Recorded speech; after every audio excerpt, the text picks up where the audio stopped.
তো দেখো হঠাৎ করে বোন সকালে বললো যে বাজারে যাব ওর মেয়ের জুতো আনতে। তো যাচ্ছি এখন জুতো আনতে। তো আমি যাবো না ভেবেছিলাম, তো বললো চল একা একা যাবো, চল। তাই গোলু দেখো ঘুমোচ্ছিল, তাই গোলুকে কেমন লাগছে দেখতে।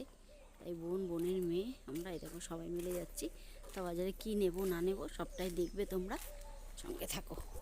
এই টোটোতে চেপেছি আমরা, এই বেরোলাম গোলুকে নিয়ে। তা বোনের মেয়ে জুতো কিনলো, টোটোতে বসে গোলুকে নিয়ে বেশিক্ষণ কথা বলতে পারছি না। তো যাই হোক বাড়ি পৌঁছাই তারপরে ভিডিওটা করতে যাচ্ছি। এই দেখো গোগর বসেছে, গোগরকে মাংকি টুকিটা পরিয়েছি, গোগর মুখটা একদম দেখো কেমন হয়ে গেছে রেগে। এই দেখো আর একটা গোগো যাচ্ছে, এই দেখো। তো আমরা টোটো করে যাচ্ছি, ডাইরেক্ট বাজারে নামবো। দেখি এবার কি করি, কি কি কেনা হয় না হয়। আমি তো কিছু কিনবো না, ওরা কি কেনে টেনে সবটাই তোমাদের দেখাবো। এই যে আমি আমার গোলু বসে আছি, মেয়েটা বসে আছে। তো দেখি জুতোটা নিয়ে নিই, কী কী নেওয়া হচ্ছে না হচ্ছে সবটাই তোমাদের দেখাবো।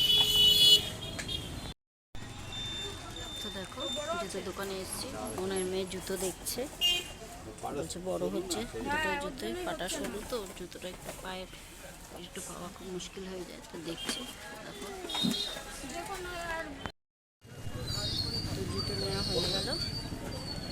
এবার আমরা বোন বিল করছে। তো ফাইনালি আমরা ঘরে চলে এলাম। তো এসে দেখো গোলু বিরক্ত করছিল, গোলুকে সোয়েটারটা খুলে দিলাম, দুটো সোয়েটার, তারপর একটা সোয়েটার পরে গেছে। মাংকি টুপিতে পরতে চায় না, তাও জোর জবরদস্তি পরিয়েছি। যাই হোক পরিয়েছি। তো এসে সোয়েটারটা খুলে দিলাম ওর, আমারও গরম করছিল, আমি সোয়েটারটা খুললাম। তো বোনকে বললাম আগে একটু চা বানা, চা খেয়ে ঠেয়ে নিই, তারপরে ঘরে যাব, তোমাদের দাদা আসুক। গোলুর সোয়েটার দেখছিলাম, কিন্তু গোলুকে নিয়ে বাজারে অতটা হাঁটা আমাদের খুব কষ্ট। আর গোলুর যেরকম সোয়েটার আমি চাইছিলাম সেরকম সোয়েটার পাইনি, যার জন্য নিলাম না।